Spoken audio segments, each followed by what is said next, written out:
Hello student, in our last class we have done till need of DBMS, means why DBMS or database management system or software is required. Okay, so today we will discuss the components of database system. Now students, see, you just need to know that what are the components required for database system. The first is user means we are the user. If everything you have but user is not there to access, then is it possible to use that database? No. So user is the component. Database application means all you have, but without application it's not possible to access the DBMS. So database is required. Then DBMS software is required, by which that allows the user to define, create and access, manage database. After that, database means all you have, but the records or data you don't have. Then how you will access the database? So all that you need is database is also required. So there are four components of DBMS, that is user, database application, DBMS software and database. All right, now next we will move to advantage of DBMS.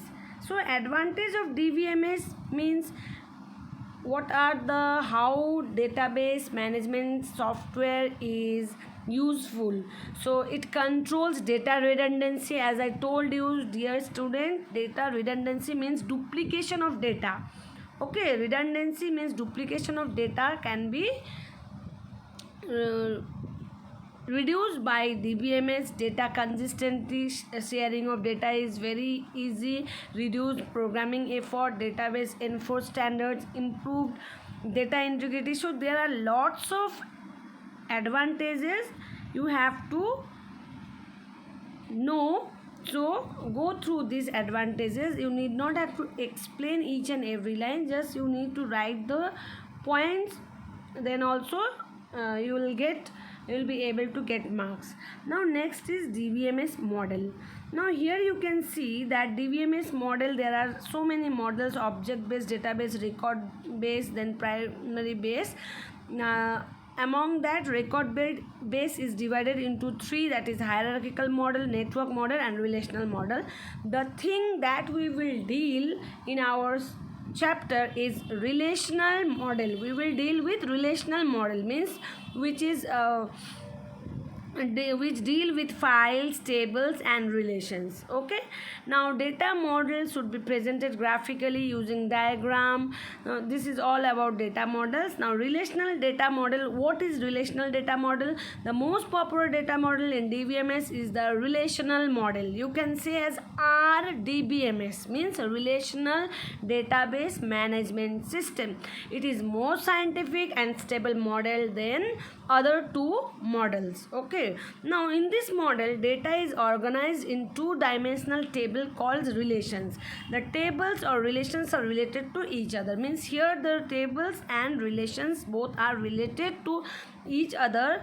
The content of the table or relation can be permanently saved for future use also. Now the characteristics of relational database is also important. Data is conceptually represented. Each relation is represented as a table. Column described in the table are the attributes. Every row in the table represents a single entity. All this you have to know. Now student, the important terms in relational database is, now advantage is also given, just to go through this once, and limitation is also there. The RDBMS includes hardware and system software overheads. The size of database becomes very large because of the using this RDBMS. Now the very important point is entity, attribute, tuples, cardinality of relation and degree. Now students, see in the above figure, see what is entity. Each of the record is entity, something that exists and about which we can store some information, that is entity, like student entity, employee entity, clear? Item, entity becomes the name of the table. So if you will give any name to the table, suppose student table or bank table or employee tables, and that is the entity. Attribute in a relation is nothing but the term attribute represents the column. If it is asked that in the given figure how many attributes are there, you have to say 4 attributes. Clear? Now tuple represents the row, or you can say record. Each row is known as tuple. So the student table, now if it is asked how many tuples are here, you have to say there are 5 tuples. Now next is cardinality of relation. Cardinality means it is the number of records or tuples. Thus the cardinality of it is the number of records or tuples in a relationship.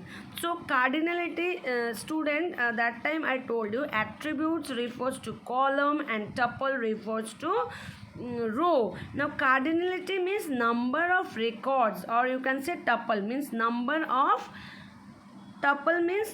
of row, and degree means the number of column or attribute is known as degree. So in the above figure there are 4 degree and there is 5 cardinality, means the number of tuples. So there are 5 rows, so that is cardinality. These are important terms, better you write in your copy about these 5 terms also.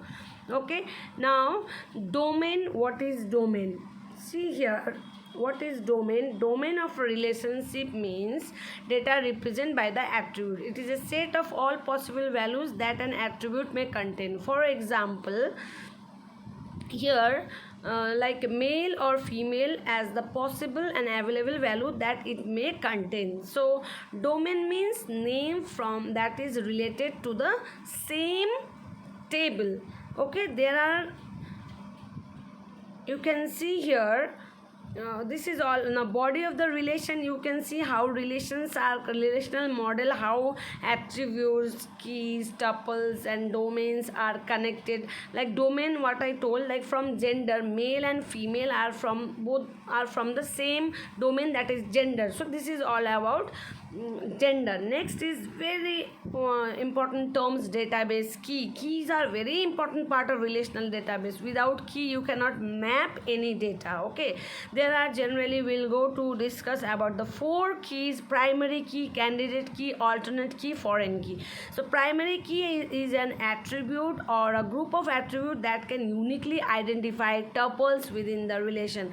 Just you can say that primary key is a very unique key. And candidate key, a candidate key is one that is capable of becoming the primary key. I will show with relation also in the next page. Alternate key, a candidate key that is not the primary key is called an alternate key, which is not a candidate key, which is not the primary key. Now foreign key, the simple way, the key which establishes the relationship between the two table or the common field is the foreign key, that we will see in our next part.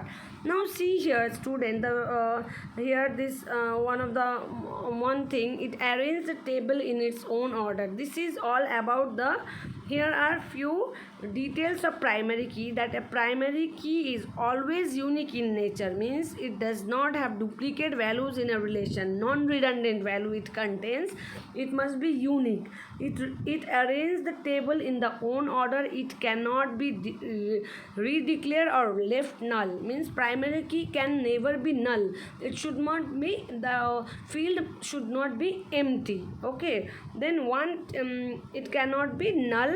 Then one table can have only one primary key, however primary key can be combination of more than one field.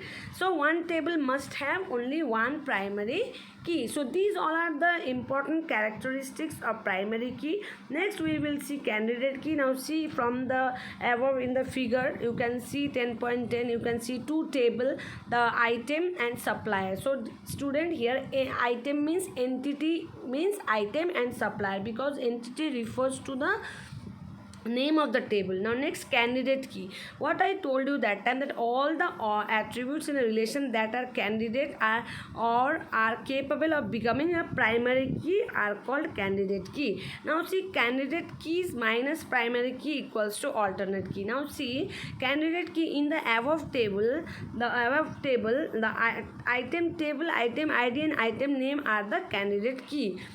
Okay, item table, item id and item name are candidate key. Out of this, item id is the primary key and item name becomes the alternate key. Means both of them are candidate key, but the one, when you have chosen a primary key, the one that is left, that will be said to be alternate key. Okay, next is foreign key. You can see in both the table, this design code is the common field. So here this design code is able to establish relationship between the two table, that is employee and department. So that common column is known as design code is primary key in the table department, which when relate with the table employee, this becomes the foreign key of the table. Okay, so it must be foreign key must be the primary key of both the at least of the one table. Okay, now next we will see overview of SQL and MySQL. SQL is structure query language, the language which is, as I discussed in the last class, language which is used for DBMS software. And MySQL is an open source and freely available relational database management system. It is also a software that uses SQL. It provides excellent feature for creating, storing. MySQL and DBMS are almost same. The MySQL is the example of the DBMS. Okay, but SQL is a query language. There are few features of SQL that you need to go through. Okay, as you can say, MySQL is a database language, whereas MySQL is a software. It is used to write codes. Okay, features of SQL are also there, that we can create new records, database, we can insert, update. So these are the features of SQL. Now next we will see overview of MySQL that just now we have discussed.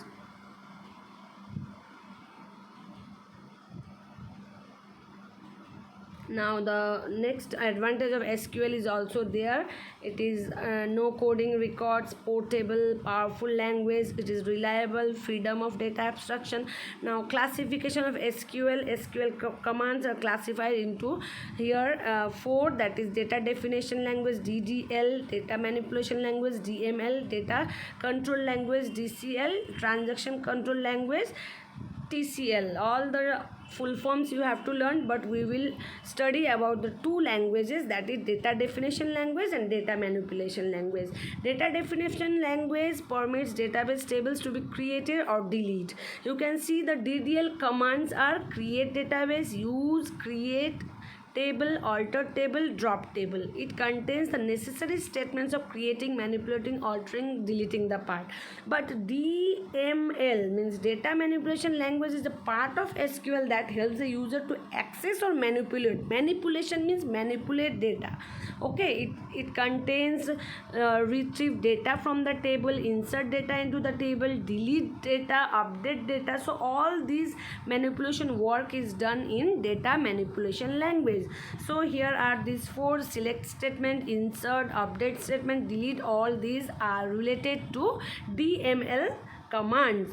Next student, here the difference you have to go. This difference is very important. You have to go through the difference, as well as you have to write these differences in the in your copy also. After that, regarding MySQL is given, which I discussed before, that it is a RDBMS software. MySQL is used by RDBMS, being used for developing various web-based software applications. Advantage of MySQL are also given. So till now your database theory portion is over. Next, whatever we'll do, that is create table, inserting data, these we will see in our next class. Okay, go through this and write whatever I told you to write. Okay, thank you.